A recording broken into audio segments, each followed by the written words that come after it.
你減肥減到一個程度，體重就冇再喐過。放心，因為呢個係減重必經嘅平台期。等專業健身教練教你4招衝破佢。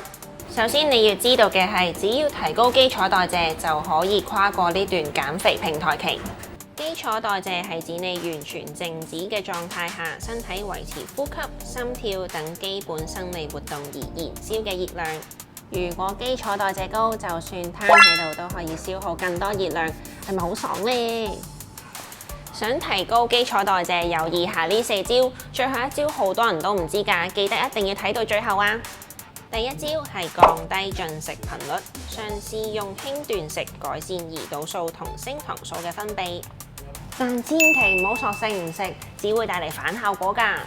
第二點係減少食精緻澱粉，有助提高脂肪嘅氧化同代謝效率。第三點就係增加肌肉量，因為肌肉比脂肪消耗更多熱量，所以增加肌肉量有助提高整體代謝。做 gym 同食足夠蛋白質就可以幫到你啦。最後一點就係適量攝取脂肪。好多人以為減肥就要戒食所有油脂，其實脂肪有助平衡荷爾蒙激素以及維持肌肉質量，對提高基礎代謝率好有幫助。